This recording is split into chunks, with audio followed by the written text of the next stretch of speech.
ತಮ್ಮ ಬಣದ ಶಾಸಕರಿಗೆ ಮೌನವಾಗಿರುವಂತೆ ಸೂಚನೆ ಕೊಟ್ಟಿದ್ದಾರೆ ಡಿಕೆ ಶಿವಕುಮಾರ್. ಯತೀಂದ್ರ ಸ್ಟೇಟ್ಮೆಂಟ್ಗೆ ರಿಯಾಕ್ಟ್ ಮಾಡಬೇಡಿ,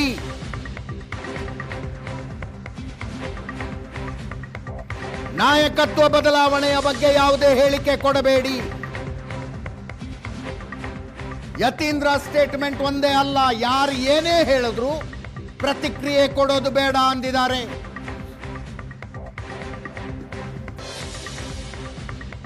ಎಲ್ಲ ಸರಿ ಹೋಗೋದಕ್ಕೆ ಸ್ವಲ್ಪ ದಿನ ಇದೆ, ಈಗ ಮಾತಾಡೋದು ಬೇಡ. ಎಲ್ಲ ಸರಿ ಇದೆ, ಹೈಕಮಾಂಡ್ ಸೂಚನೆ ಪಾಲನೆ ಮಾಡಬೇಕು. ನಾಯಕತ್ವ ಬದಲಾವಣೆಯ ವೇಳೆ ತಪ್ಪು ಮಾಡಿದೀವಿ ಅನ್ನೋ ಹಂಗಾಗಬಾರದು.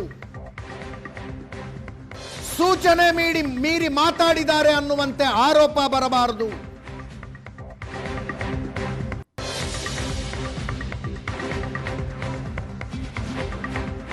ಡಿಕೆ ಶಿವಕುಮಾರ್ ಅವರ ಸ್ಪಷ್ಟ ನಿರ್ದೇಶನ ಇದು ತಮ್ಮನ್ನ ಬೆಂಬಲಿಸುವ ಶಾಸಕರು ಸಚಿವರುಗಳಿಗೆ.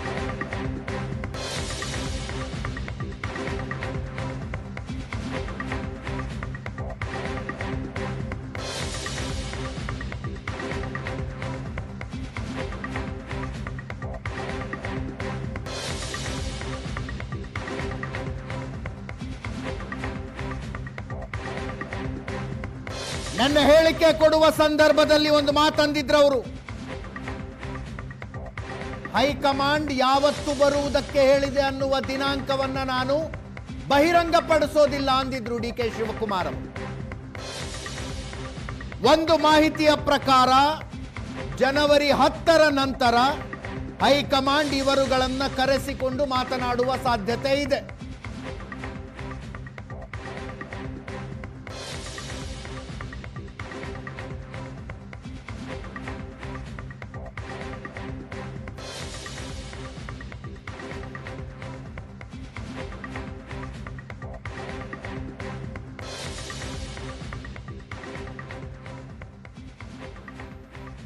ನಮ್ಮ ರಿಪೋರ್ಟರ್ ವಿದ್ಯಾ ಬೆಳಗಾವಿಯಿಂದ ನೇರ ಸಂಪರ್ಕದಲ್ಲಿದ್ದಾರೆ. ವಿದ್ಯಾ, ಡಾಕ್ಟರ್ ಯತೀಂದ್ರ ಅವರ ಹೇಳಿಕೆಗೆ ಯತೀಂದ್ರ ವರಿಷ್ಠರ ಸ್ಥಾನ ತೆಗೆದುಕೊಳ್ಳಬಾರದು, ವರಿಷ್ಠರ ತಮ್ಮ ಕೆಲಸ ತಾವು ಮಾಡೋದಕ್ಕೆ ಬಿಡಬೇಕು ಅಂತ ರಾಮನಗರ ಶಾಸಕ ಇಕ್ಬಾಲ್ ಹುಸೇನ್ ಅವರು ಹೇಳಿದರು.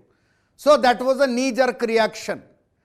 ಆ ರೀತಿಯ ಪ್ರತಿಕ್ರಿಯೆ ಬರುವುದು ಡಿ ಕೆ ಶಿವಕುಮಾರ್ ಅವರಿಗೆ ಇಷ್ಟ ಇಲ್ಲ ಅಂದಂಗಾಯ್ತು. ಯಾರೇನೇ ಮಾತಾಡಿದ್ರು ನಮ್ಮ ಬಣದ ಶಾಸಕರು ಸುಮ್ಮನಿರಬೇಕು ಅನ್ನೋದು ಉಪಮುಖ್ಯಮಂತ್ರಿಗಳ ಬಯಕೆಯನ್ನು ಹಾಗಿದ್ರೆ? ಖಂಡಿತವಾಗ್ಲೂ ಉಪಮುಖ್ಯಮಂತ್ರಿಗಳು 2.5 ವರ್ಷದ ಹಿಂದೆ ಕೂಡ ಅದೇ ಮಾತುಗಳನ್ನು ಶಾಸಕರಿಗೆ ಹೇಳ್ತಾ ಇದ್ರು. ಪದೇ ಪದೇ ನೀವು ಮಾತನಾಡುವ ಮೂಲಕ ಡ್ಯಾಮೇಜ್ ಮಾಡ್ತಾ ಇದ್ದೀರಾ ಹೊರತು ನೀವು ಯಾವುದೇ ರೀತಿಯಾಗ್ಲೂ ಕೂಡ ಸಹಾಯವನ್ನ ಮಾಡುವ ರೀತಿಯಲ್ಲಿ ಮಾತನಾಡ್ತಾ ಇಲ್ಲ. ಯಾಕಂದ್ರೆ ಹೈಕಮಾಂಡ್ ಸೂಚನೆಯ ಮೇರೆಗೂ ಕೂಡ ನಾವು ಮಾತನಾಡ್ತಾ ಹೋದ್ರೆ ನಮಗೆ ಡ್ಯಾಮೇಜ್ ಆಗ್ತಾ ಹೋಗುತ್ತೆ, ಅದನ್ನೇ ಸಿಎಂ ಬಣ ಕ್ಲೈಮ್ ಮಾಡುತ್ತೆ ಅನ್ನುವಂತಹ ಮಾತನ್ನ ಅವರು ಪದೇ ಪದೇ ಅವರ ಆಪ್ತ ಬಣಕ್ಕೆ ಹೇಳ್ತಾ ಇದ್ರು. ಈ ವಿಚಾರವಾಗಿ ಶಾಸಕಾಂಗ ಪಕ್ಷದ ಸಭೆಯಲ್ಲೂ ಕೂಡ ಈ ವಿಚಾರವನ್ನ ಮಾತನಾಡೋದಿಕ್ಕೆ ಬಣ ತಯಾರಿಯನ್ನ ಮಾಡಿಕೊಂಡ ಸಂದರ್ಭದಲ್ಲೂ ಕೂಡ ಡಿಸಿಎಂ ಡಿ ಕೆ ಶಿವಕುಮಾರ್ ಅವರು ತಮ್ಮ ಬಣದ ಶಾಸಕರಿಗೆ ಸೂಚನೆಯನ್ನ ನೀಡಿರುವಂತದ್ದು, ಯಾವುದೇ ಕಾರಣಕ್ಕೂ ಕೂಡ ಸಿಎಲ್ಪಿ ಸಭೆಯಲ್ಲಿ ನೀವು ವಿಚಾರವನ್ನ ಮಾತನಾಡಬಾರದು, ಇನ್ನು ಕೆಲವು ದಿನಗಳು ಮಾತ್ರ ಬಾಕಿ ಇದೆ, ಈಗ ಆಲ್ರೆಡಿ ಹೈಕಮಾಂಡ್ ಮಧ್ಯಪ್ರವೇಶವನ್ನ ಮಾಡಿ ಬ್ರೇಕ್ಫಾಸ್ಟ್ ಮೀಟಿಂಗ್ ಮಾಡಿ ಬಳಿಕ ನಾನು ನಿಮ್ಮನ್ನ ಕರೆದು ಮಾತನಾಡ್ತೀನಿ ಅನ್ನುವಂತಹ ಮಾತನ್ನ ಹೇಳಿದ್ರು. ಇದಾದ ಬಳಿಕವೇ ನಾವು ಬ್ರೇಕ್ಫಾಸ್ಟ್ ಮೀಟಿಂಗ್ ಅನ್ನ ಮಾಡಿ ಒಂದಾಗಿದ್ದೇವೆ ಅನ್ನುವಂಥದ್ದನ್ನ ತೋರಿಸ್ಕೊಂಡಿದ್ದೀವಿ. ಇನ್ನೊಂದು ಕೆಲವು ದಿನ ಇರುವಂತಹ ಸಂದರ್ಭದಲ್ಲಿ ನೀವೇನಾದ್ರೂ ಈ ನಾಯಕತ್ವ ಬದಲಾವಣೆಯ ವಿಚಾರವಾಗಿ ಮಾತನಾಡ್ತಾ ಹೋದ್ರೆ ಅದೇ ನಮಗೆ ಡ್ಯಾಮೇಜ್ ಆಗೋದಿಕ್ಕೆ ಶುರುವಾಗುತ್ತೆ. ಯತೀಂದ್ರ ಅವರು ಮಾತನಾಡಿದ ಬಳಿಕ ನೀವು ಮಾತನಾಡಿದ್ದೀರಾ, ನೀವೇನು ಬೆಲೆ ಕೊಟ್ಟಿದ್ದೀರಾ ಅನ್ನುವಂಥ ರೀತಿಯಲ್ಲಿ ಕ್ಲೈಮ್ ಮಾಡುವಂತಹ ಸಾಧ್ಯತೆ ಇರುವಂತಹ ನಿಟ್ಟಿನಲ್ಲಿ ಈಗ ಆಲ್ರೆಡಿ ಶಾಸಕರಿಗೆ ಅವರು ಸಲಹೆಯನ್ನ ಕೊಟ್ಟಿದ್ದಾರೆ. ಅದರ ಮೇರೆಗೆನೆ ನಿನ್ನೆ ಅವರು ಸಿಎಲ್ಪಿ ಸಭೆಯಲ್ಲಿ ಶಾಸಕರು ಯಾರೂ ಕೂಡ ನಾಯಕತ್ವ ಬದಲಾವಣೆಯ ವಿಚಾರವಾಗಲಿ ಅಥವಾ ಯತೀಂದ್ರ ಅವರ ಹೇಳಿಕೆಯ ವಿಚಾರವಾಗಿ ಕೂಡ ಮಾತನಾಡಲಿಲ್ಲ. ಇದನ್ನ ಸಿಎಂ ಬಣ ಕೂಡ ಎಕ್ಸ್ಪೆಕ್ಟ್ ಮಾಡಿತ್ತು. ಯತೀಂದ್ರ ಅವರ ಹೇಳಿಕೆಯ ಬಗ್ಗೆ ಏನು ಡಿ ಕೆ ಶಿವಕುಮಾರ್ ಅವರ ಬಣ ಏನಿದೆ ಅದು ಸಿಎಲ್ಪಿ ಸಭೆಯಲ್ಲಿ ಮಾತನಾಡಬಹುದು ಅನ್ನುವಂತಹ ನಿರೀಕ್ಷೆಯನ್ನ ಇಟ್ಕೊಂಡಿದ್ರು. ಅದೆಲ್ಲವೂ ಕೂಡ ಹುಸಿಯಾಗಿದೆ. ನಿನ್ನೆ ಯಾವುದೇ ಶಾಸಕರು ಕೂಡ ನಾಯಕತ್ವ ಬದಲಾವಣೆಯ ಬಗ್ಗೆ ತುಟಿ ಬಿಚ್ಚಿಲ್ಲ ಅನ್ನುವಂತಹ ಮಾಹಿತಿ ಕೂಡ ದೊರೀತಾ ಇರುವಂತದ್ದು. ಇದೆಲ್ಲವನ್ನ ನೋಡ್ತಾ ಇದ್ರೆ ಡಿಸಿಎಂ ಡಿ ಕೆ ಶಿವಕುಮಾರ್ ಅವರು ಇನ್ನೇನು ನಾನು ಪದಗ್ರಹಣ ಮಾಡೋದಕ್ಕೆ ಹತ್ತಿರದಲ್ಲಿದ್ದೀನಿ, ಈ ಸಮಯದಲ್ಲಿ ನೀವು ಯಾರೂ ಕೂಡ ಡ್ಯಾಮೇಜ್ ಮಾಡೋದಕ್ಕೆ ಹೋಗಬೇಡಿ ಅನ್ನುವಂಥ ನಿಟ್ಟಿನಲ್ಲಿ ಆಪ್ತ ಬಣಕ್ಕೆ ಸಲಹೆಯನ್ನ ಕೊಟ್ಟಿರುವಂತದ್ದು. ಜನವರಿ 10ರ ಬಳಿಕ ಎಲ್ಲವೂ ಕೂಡ ನಿರ್ಧಾರ ಆಗುವಂತಹ ಸಾಧ್ಯತೆ ಇದೆ ಅನ್ನುವಂತಹ ನಿರೀಕ್ಷೆಯಲ್ಲಿ ಡಿಸಿಎಂ ಡಿ ಕೆ ಶಿವಕುಮಾರ್ ಅವರ ಬಣ ಕೂಡ ಇದೆ. ಅಜಿತ್.